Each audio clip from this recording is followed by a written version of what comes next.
If you saw those same jokes on stage, he kills, fucking crushes. It's just the worst environment ever for it. Lights are bright. It's in the day. Yeah. No one knows a comedian. He goes up cold. No one goes on after him. There's like his big ass pause after him. The whole thing was like organized terribly. Yeah. Terribly. Just complete disorganization. It was like there was the Trump speech, which is the big thing. Like, what do we do with all the extra time? Like, let anybody talk. Who wants to talk? This guy owns a fucking sandwich shop. Let him come up there.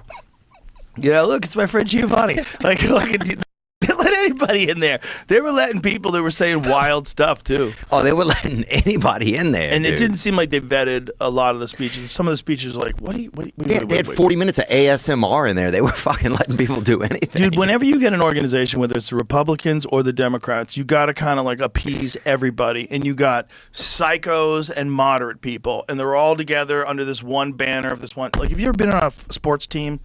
There's always like one dude on the team that's a fucking psychopath, right? Oh, and yeah. You're like, dude, don't cause any fights. Like, leave everybody alone. Let's go. Come on. We had a brother, he would slash everybody's tires, but then here's the thing, we were giving him a ride home. So it was like, well, now we're all fucked. You know what I'm saying?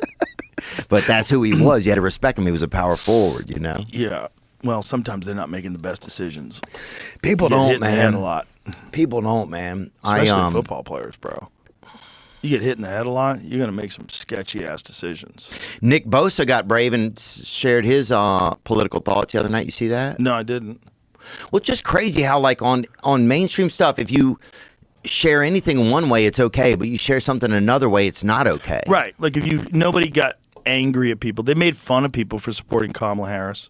Like, we made fun of Dave Batista, like, because it looked just so silly. Like, this performative commercial where it's really important to vote for Kamala and Batista. Tim Walsh. Is that the Menuda? Is he Menuda? Oh, the wrestler, the guy from Guardians of the Galaxy. Okay. You know what I'm talking about, big Jack dude. He's trying to get movies, man. He's wearing pearls to like red carpet events. I know what you're doing. You're trying to get those movies. You got to like show what, though? You're an artist. You're sensitive. You're on the right side. Put him in the. He wants to be a lead in a movie. He wants to be a movie star. Then fucking turn on your camera at a house and make something. Dude, I'm telling you, it's the right move. What he's doing is the right move. Even if he's faking it. You mean for Hollywood, you mean? Yeah. Wear the beads. Wear pearls. That softens you up a little bit. Lose some weight. Lost a bunch of weight. Talk shit about Trump. He's allowed to be like a tough guy talking shit about Trump. You ever see that Jimmy Kimmel sketch they did? We called Trump a whiny bitch, and you ever seen it? Or Jimmy Kimmel called Donald Trump No. Batista. Batista did? You never saw it? Find it, because it's kind of funny. Is he the Intercontinental Champion? I haven't watched wrestling in a bit. He was a big-time wrestler, was a giant dude, like fucking built like a superhero. And then he went and did Guardians of the Galaxy. He was a giant dude with Chris Pratt. Yeah. He's a big, giant wrestler, dude. Yes, now I know you're talking about. Yeah, but he wants to be a movie star, so he's losing some weight. He's a good actor, too, man. He was good in that, what was that movie, The Glass Onion. Yeah, that was a great movie. He was really good in that. I'm trying to think of what I've seen He's just recently. like if you're a big, giant dude, and you're a big, muscle-bound giant dude, and you want to do, like, serious roles, like, you kind of got to lose some weight. You know, you kind of got to, like, support Kamala Harris. You kind of got to like wear pearls. You kind of got to like soften your stance. You know, you got to kind of like be performative that you're the guy that they would want to pick, because that's like part of the battle. Like, here, let me get this. Oh, that's him? Yeah. I thought that was Eddie Bravo, dude. Trump is some kind of tough guy. He's not. I mean, look at him. He wears more makeup than Dolly Parton. He whines like a baby. The guy's afraid of birds. Donald Trump had his daddy pay a doctor to say his little feet hurt so he could dodge the draft. Look at that gut, like a garbage bag full of buttermilk. He sells imaginary baseball cards pretending to be a cowboy fireman. Guy's barely strong enough to hold an umbrella. I mean, Well, he's working out. And where is this, at Jocko's gym? I don't know. Little pink chickadee. That's pretty funny. He's got jugs, big ones, like Dolly Parton. He cheats at golf. He creeps around beauty pageant dressing rooms. You know that little dance he does? Yeah, he's a pervert, dude. Who isn't a pervert? He's moody, he pouts, he throws tantrums. No, get those lights off! He acts like a 5-year-old behind the wheel of a truck. He bends over for Putin. is cattier on social media than a middle school mean girl. The guy needs help walking downhill. Almost there, Grandma. This November, let's stop kidding ourselves. Donald Trump is afraid. I don't watch this kind of stuff.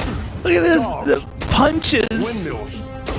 Merle Street. And being laughed at.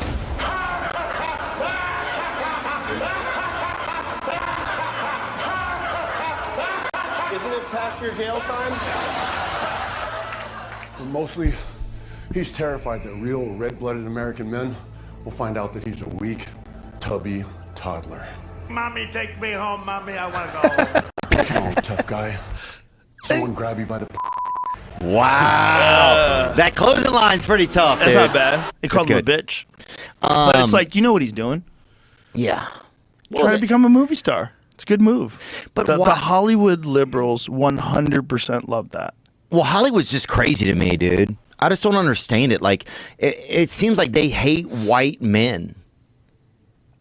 Well, some people that work in Hollywood, I'm sure, don't like white men. But that's the thing about woke culture. It's like there's a hierarchy of the injustices that you have faced. But white men have, even if it's not you, which is where it gets prejudiced, because if it's not you, white men over history have caused the most grief. They've caused the most trouble. They've been responsible for the most injustices in this country, at least. You know, slavery, red line laws.